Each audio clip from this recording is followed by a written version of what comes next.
Permata TV YouTube Indonesia dengan bangga mempersembahkan sebuah storytelling kekinian abad ini, diangkat dari karya besar Esa Mintarja yang sangat populer di masanya, berlatar belakang kisah tanah Jawa masa lampau dengan judul Kisah Api di Bukit Menoreh.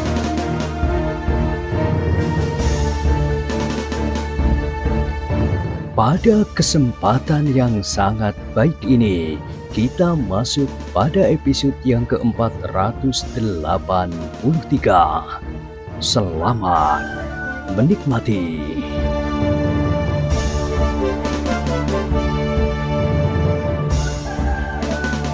Pada episode sebelumnya telah diceritakan, Pandanwangi menarik nafas dalam-dalam ketika ia memandang Swandaru dengan sudut matanya.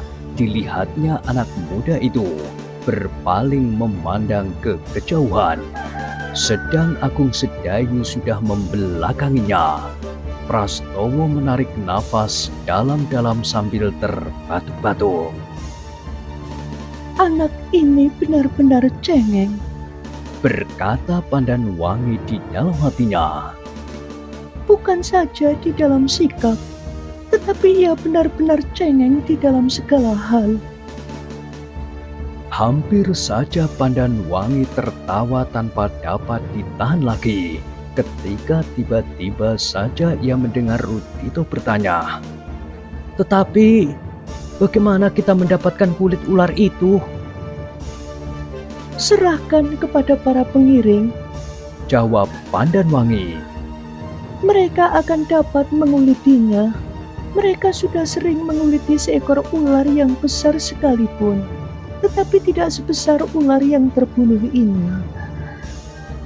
Rudito mengangguk-anggukkan kepalanya, sementara Pandanwangi bertanya kepada ketiga pengiringnya, "Kalian dapat menguliti ular itu?" Mereka mengangguk-angguk sambil menjawab, "Tentu." "Kulitilah, kita bawa kulitnya pulang." Salah seorang dari mereka menjawab, "Bagaimana dengan dagingnya?" "Kita tidak memerlukannya. Biarlah dagingnya menjadi mangsa binatang hutan."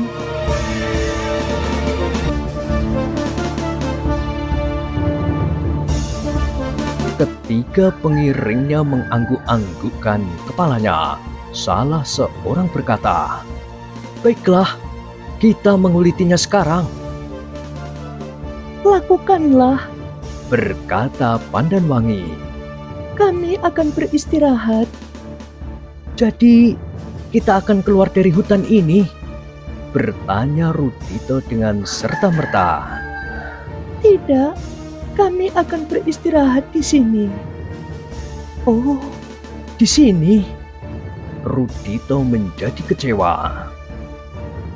Pandanwangi tidak menjawab, tetapi ia kemudian berkata kepada anak-anak muda yang lain, "Kita beristirahat di sini untuk menunggu mereka menguliti ular ini."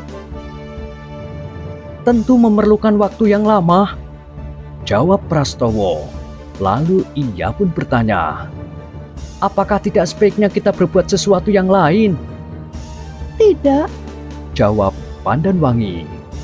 "Kita menunggu mereka agar jika ada sejenis binatang yang lain datang ke tempat ini, mereka tidak menemui kesulitan." Prastowo mengangguk-anggukkan kepalanya, tetapi sebenarnya ia lebih senang menerobos masuk ke dalam jantung hutan yang liar itu daripada duduk beristirahat tanpa berbuat sesuatu. Namun seperti yang dikatakan oleh Pandanwangi, orang-orang yang sedang sibuk menguliti ular itu memang tidak dapat ditinggalkannya.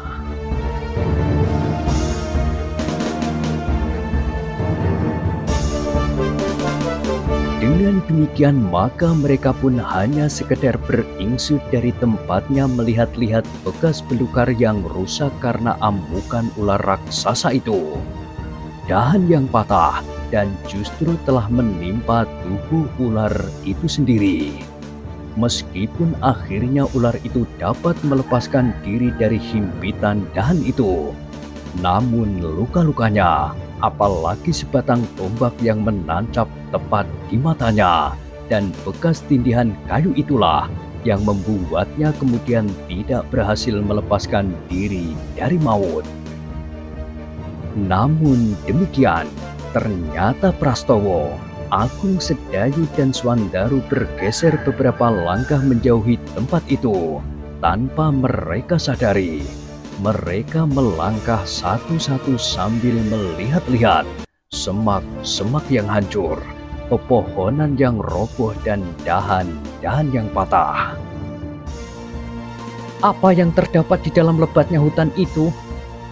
Tiba-tiba saja Prastowo bertanya. Bermacam-macam, jawab Swandaru.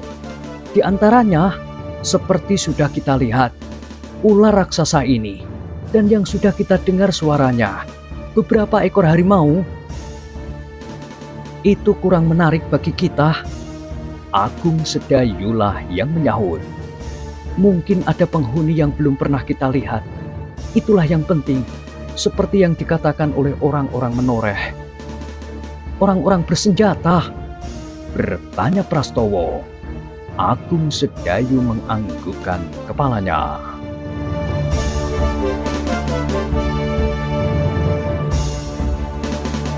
Jika demikian, kita harus menembus hutan ini sampai ke tepian Kali Progo. Mungkin di bagian itulah kita akan dapat menemukan, setidak-tidaknya, bekasnya sebagai bahan untuk melihat keseluruhan yang pernah terjadi di daerah ini. Sekali lagi Agung Sedayu mengangguk-anggukkan kepalanya. Memang ia ingin benar melihat kemungkinan yang ada dari orang-orang yang tidak dikenal itu. Pengalamannya mengatakan bahwa sebenarnya Mataram yang sedang tumbuh itu pasti sudah dikepung. Tentu orang-orang yang tidak senang melihat perkembangan Mataram itu mempunyai perhitungan yang luas, karena perkembangan Mataram tidak hanya datang dari satu arah.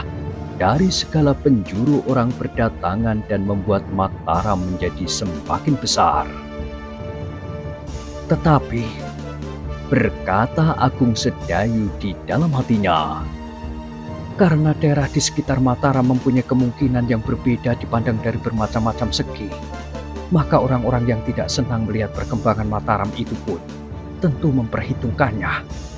Perhatian mereka yang terutama tentu terarah pada perbatasan yang tidak nyata di antara pusat pemerintahan Pajang dan Mataram. Sedang di perbatasan dengan daerah-daerah lain yang juga termasuk daerah Pajang, tentu tidak akan banyak mendapat perhatian mereka. Namun itu bukan berarti bahwa Mataram dapat mengabaikan daerah di sekitarnya, karena orang-orang itu dapat menimbulkan kesan tersendiri di perbatasan Mataram yang sedang tumbuh ini. Seperti kesan yang mereka usahakan bahwa orang-orang Mataram telah mengacaukan Jati Anom, maka mereka pun tentu akan dapat membuat kesan yang lain di perbatasan antara Mataram yang sedang tumbuh itu dengan daerah di sekitarnya.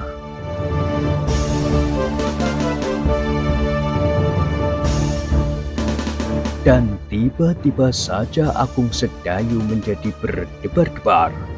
Orang-orang yang tidak dikenal itu akan dapat menumbuhkan kesan bahwa mereka adalah orang-orang menoreh yang tidak senang melihat Mataram tumbuh, sehingga dengan demikian akan timbul permusuhan antara Mataram yang sedang tumbuh itu dengan menoreh yang sebenarnya tidak tahu menahu persoalannya. Mungkin Ki Argopati sudah memperhitungkannya, sehingga ia merasa perlu untuk mengirimkan peronda-peronda khusus di sepanjang Kali Progo.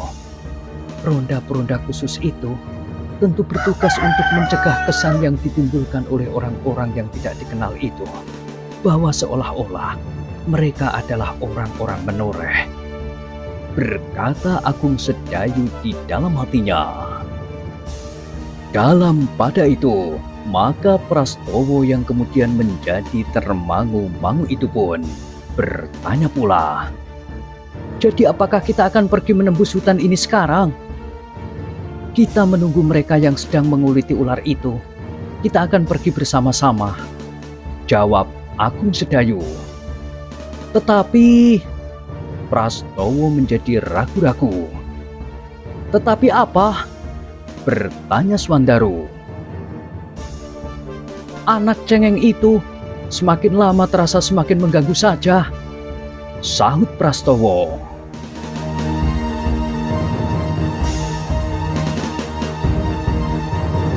Swandaru tersenyum. Katanya, "Semula aku menjadi muak melihatnya. Bahkan rasa-rasanya ada sesuatu yang membuat aku membencinya. Terus terang, aku tidak senang pada sikapnya yang seakan-akan terlampau cemburu. Meskipun hubungannya dengan Pandanwangi tidak jelas, namun akhirnya aku tidak lagi merasa demikian.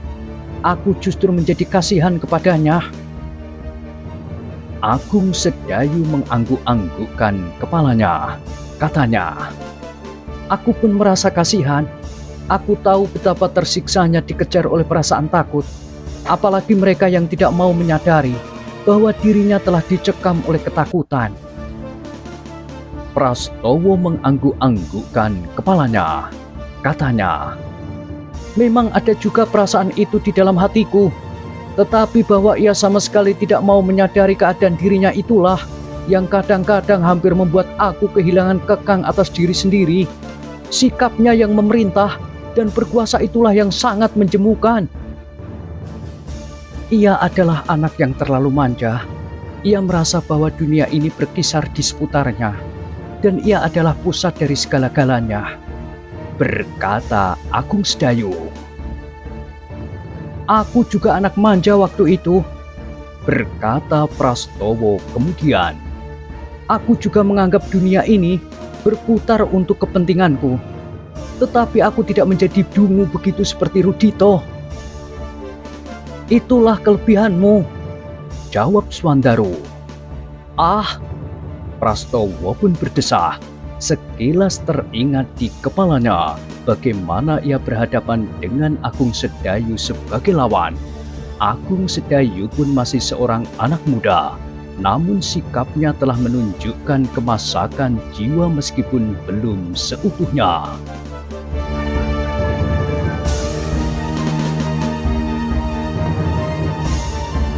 Prastowo menarik nafas dalam-dalam di luar kehendaknya, bahwa tiba-tiba ia pun teringat kepada seorang gadis yang waktu itu datang juga ke Menoreh. Gadis yang memiliki pedang di lambung seperti Pandanwangi, dan gadis yang demikian memang sangat menarik perhatiannya. Tetapi gadis itu adalah bakal istri Agung Sedayu, berkata Prastowo di dalam hatinya pula. Prastowo menarik nafas dalam-dalam. Tidak seorang pun yang mengetahui apakah yang terbersit di dalam hatinya. Tidak seorang pun yang melihat seperti apa yang tampak oleh mata hati anak yang masih sangat muda itu. Sebenarnya lah bahwa wajah dan sikap Sekar Mirah yang pernah dilihatnya itu mempunyai sesuatu yang sangat menarik hatinya.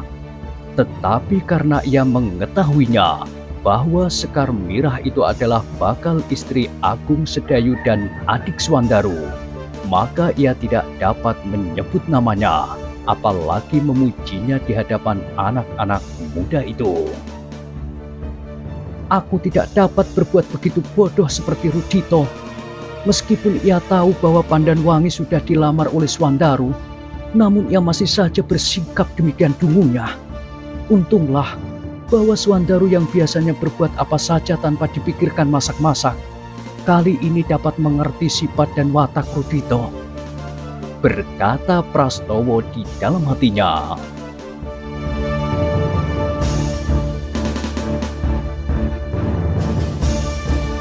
Dalam pada itu, para pengiring Pandanwangi masih saja sibuk menguliti ular raksasa yang sudah terbunuh itu.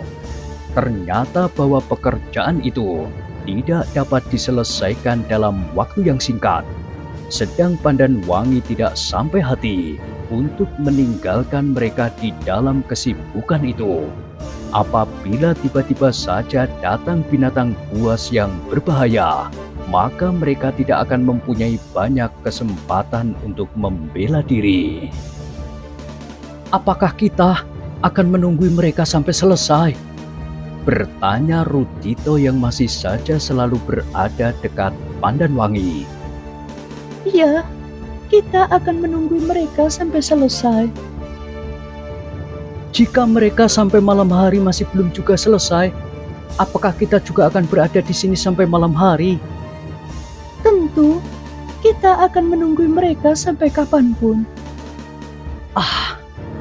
Desah Rudito. Kita harus keluar dari hutan ini.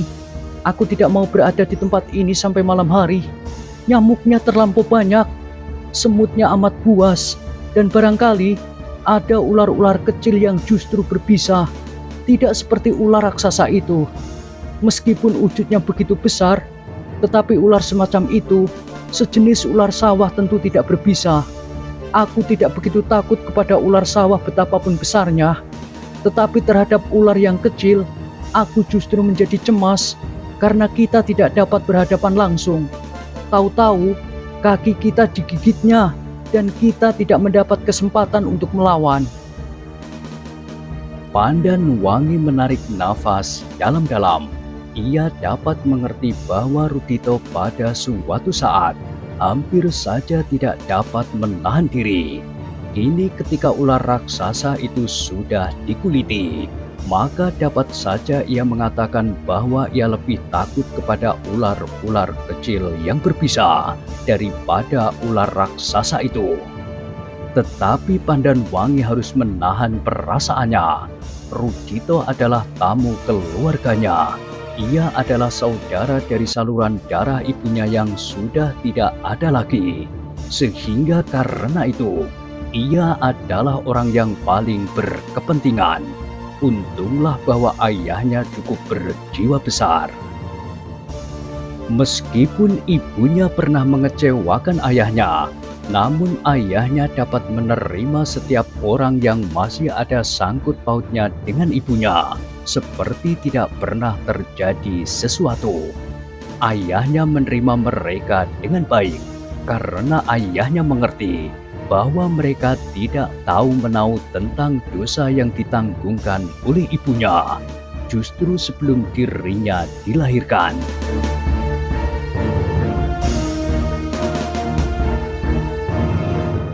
Pandan Wangi, berkata Rudito kemudian, apakah sebabnya justru kita harus menunggui orang ini?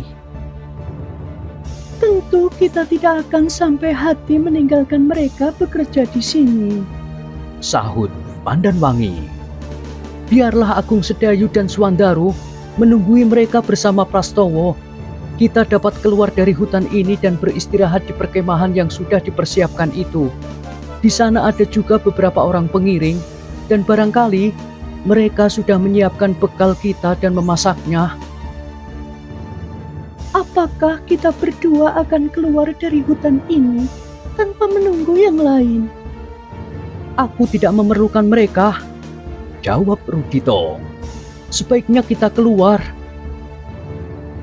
Pandan Wangi mengangguk-anggukkan kepalanya, tetapi ia masih bertanya. Jadi bagaimana dengan Prastowo dan kedua anak-anak muda Sengkal Putung itu? Biar saja mereka berbuat sekehendak hati mereka. Aku ingin keluar. Pandan Wangi termangu-mangu sejenak. Dipandanginya lebatnya hutan di sekitarnya. Lalu katanya, kau masih tetap menggenggam anak panahmu. Baiklah, kita keluar berdua, tetapi siapkan senjata. Kenapa? Kau mendengar aum harimau itu? Ia tentu mencium bau darah, sehingga mungkin sekali 1 atau 2 ekor di antara mereka telah berada di sekitar kita saat ini. Wajah Rudito tiba-tiba berubah. Dengan ragu-ragu ia bertanya, "Apakah benar begitu?" Mungkin sekali. "Jangan sekedar mungkin.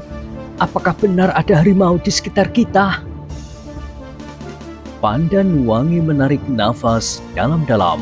Sekali lagi ia terlibat dalam pembicaraan yang sulit dengan Rudito.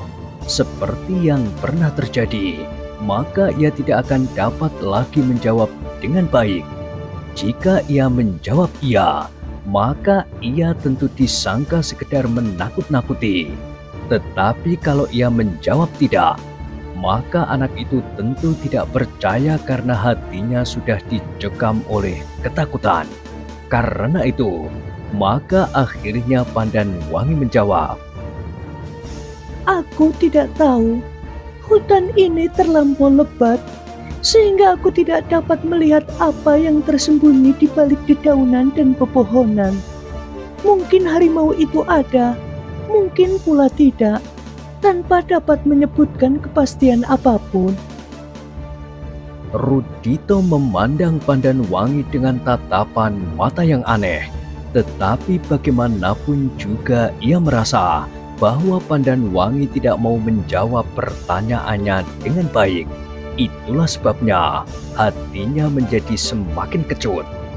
Hampir saja ia menangis dan bahkan berteriak. Tetapi ia masih tetap berusaha untuk bertahan. Seandainya di dalam keadaan serupa itu, ia ada di antara ayah dan ibunya, maka ia pasti sudah memekik dan berteriak keras-keras tanpa menghiraukan perasaan ayah dan ibunya. Pandan Wangi akhirnya menjadi iba melihat keadaan Rudito. Sebenarnya lah anak itu memang pantas untuk dikasihani. Hidupnya dan hari depannya adalah suatu masa yang sangat suram jika tidak terjadi perubahan yang mantap pada anak itu. Umurnya yang sudah menginjak dewasa tidak berkembang sejalan dengan sifat, watak, dan kematangan jiwanya itu.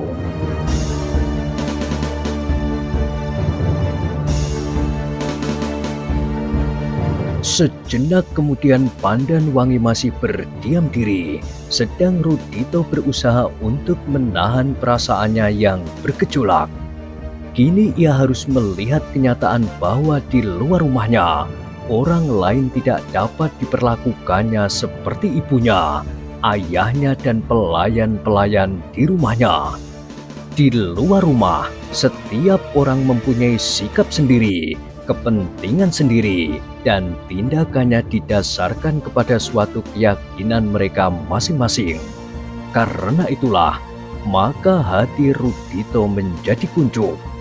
Kini ia merasa terlampau kecil di antara anak-anak muda yang lain yang ternyata memiliki kemampuan untuk berbuat sesuatu, setidak-tidaknya untuk diri mereka masing-masing.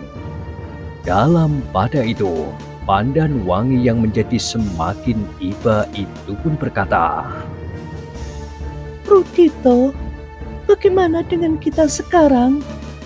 Rudito memandang Pandan Wangi sejenak, lalu katanya, "Terserah padamu, Pandan Wangi."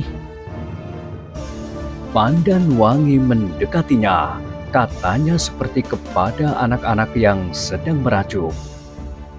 Kita tetap di sini, Rudito. Kita menunggu Kakang Agung Sedayu, Swandaru, dan Prastowo. Rudito mengangguk-anggukkan kepalanya. Katanya, "Baiklah, tetapi bagaimana jika sampai malam hari?" Kita tetap di sini. Kita membuat perapian di malam hari agar kita tidak diganggu oleh binatang buas. Apakah binatang buas takut perapian? Mereka tidak mau mendekati api di malam hari. Rudito mengangguk-anggukkan kepalanya. Ditatapnya wajah Pandan Wangi sejenak, seperti anak-anak yang memelas menatap wajah ibunya yang marah. Sudahlah, jangan takut. Sebentar lagi kita akan mempunyai banyak kawan berbincang. Kakang Agung Sedayu dan yang lain tidak akan pergi terlalu jauh. Sekali lagi Rudito mengangguk.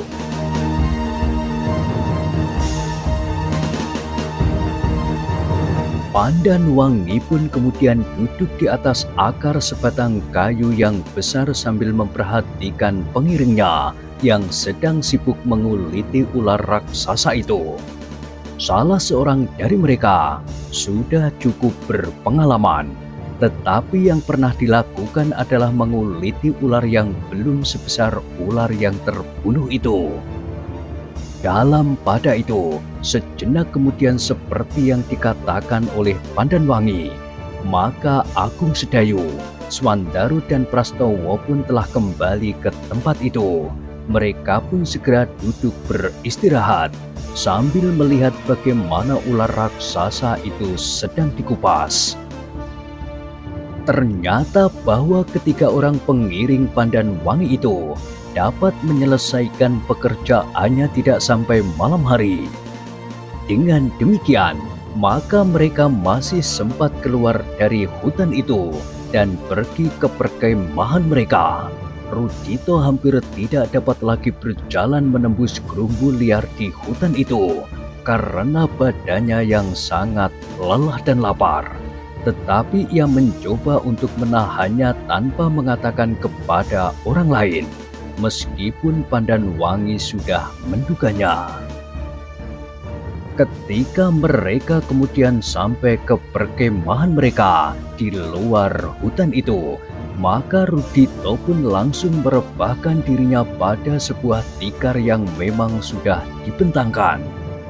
Rasa-rasanya nafasnya sudah hampir putus di perjalanan ketika mereka harus meloncati batang-batang kayu yang rebah dan merunduk di bawah sulur-sulur kayu.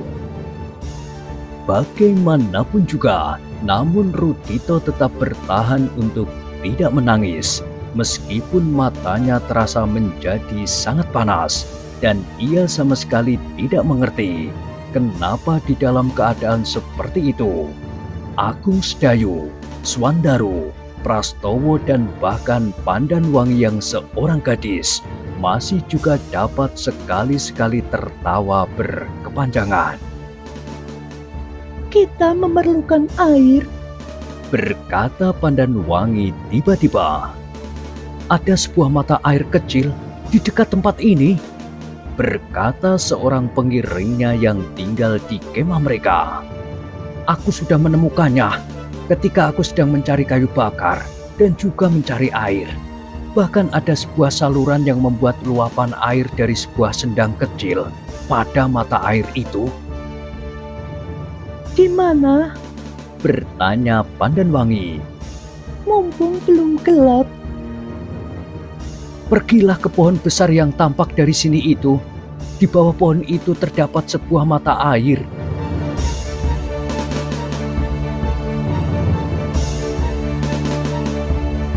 Pandan Wangi mengangguk-anggukkan kepalanya. Sambil membenahi pedangnya, ia menyandang busur dan endong anak panahnya.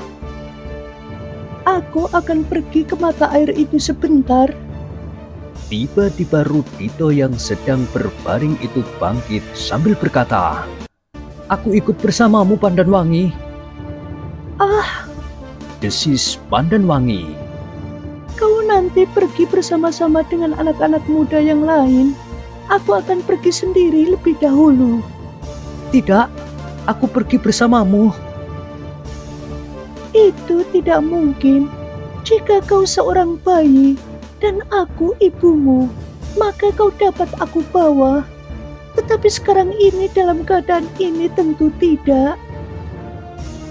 Rudito menjadi kecewa, tetapi ia tidak dapat memaksanya, karena ia pun kemudian menyadari keberatan Pandan Wangi. Sehingga karena itu, dengan lemahnya ia berbaring kembali di atas tikar itu. Namun hatinya justru menjadi semakin pahit.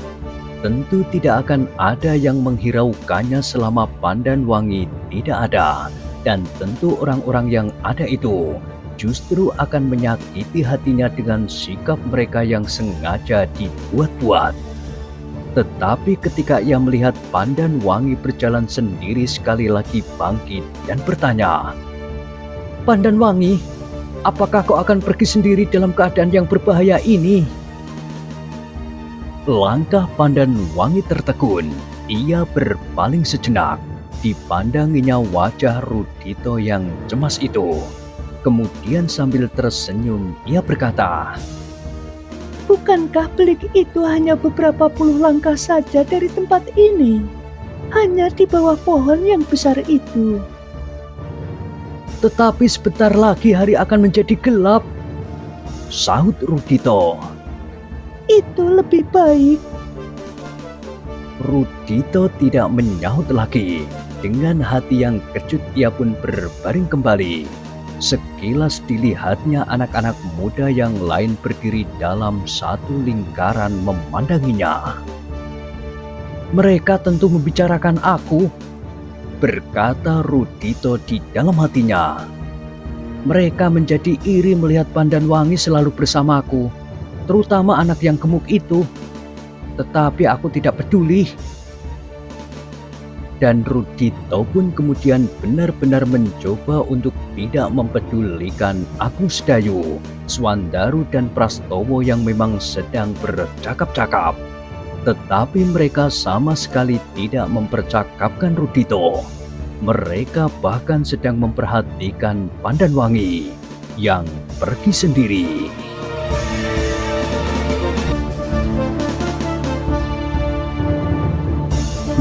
Nah, bagaimanakah kisah selanjutnya? Silahkan ikuti terus kisah Api di Bukit Menoreh pada episode berikutnya. Sampai jumpa.